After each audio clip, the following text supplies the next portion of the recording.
Subscribe कीजिए daily trending news channel को और बेल आइकन को दबाइए लेटेस्ट न्यूज सबसे पहले पाने के लिए।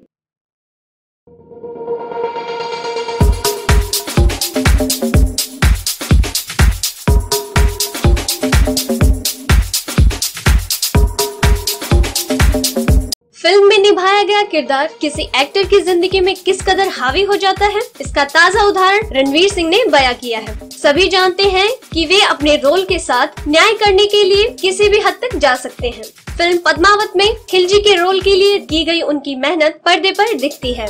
एक इंटरव्यू में रणवीर सिंह ने खिलजी के रोल के उन पर हुए साइड इफेक्ट्स का खुलासा किया है। उन्होंने कहा, खिलजी के कैरेक्टर ने उनकी असल जिंदगी को भी प्रभावित किया है।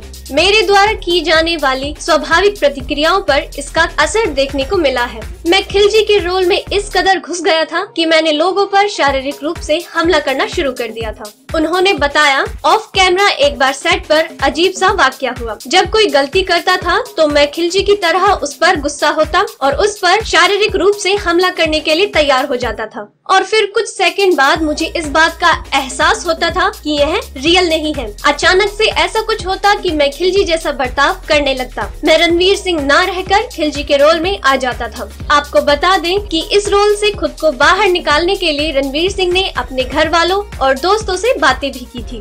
एक इंटरव्यू में रणवीर ने बताया था कि शूटिंग के दौरान उन्हें फिजिकली चैलेंज का सामना ज्यादा करना पड़ा। उन्होंने कहा, शूटिंग शुरू होने के बाद मैं काफी दबाव में था क्योंकि मुझे एक साथ कई चीजें करनी थी। शाहिद कपूर से युद्ध और खली बली गाने के दौरान मैंने महसूस किया जैसे मेरा पैर ही ना हो। जौहर सीन के बारे में रणवीर ने बताया कि कभी ऐसा लगता था कि कट बोला जाएगा और मैं उल्टियाँ कर दूंगा। मुझे याद है कि हम कितनी गर्मी के बीच मई के महीने में फिल्म सिटी में शूटिंग कर रहे थे। 45 डिग्री टेम्परेचर था। मैं इतनी गर्मी में अपने शरीर पर 12 किलो का कॉस्ट्यूम पहने हुए था। मुझे लगातार दौड़ते रहना था, इसलिए कट बोले जाने के बाद मेरी आंखों के आगे धुंधलापन छा गया और मैं पूरी तरह सुन्न हो गया। रणवीर कहते हैं, वापस होश में आने के लिए मुझे पानी दिया गया, तब जाकर मैं अगले सीन के लिए तैयार हुआ। अपनी हिम्मत बढ़ाने के लिए मैं उल्टी का इस्तेमाल करता हूँ। शूटिंग के दौरान मैंने इतना संघर्ष किया कि हर दिन मैं अपनी आवाज खो देता था।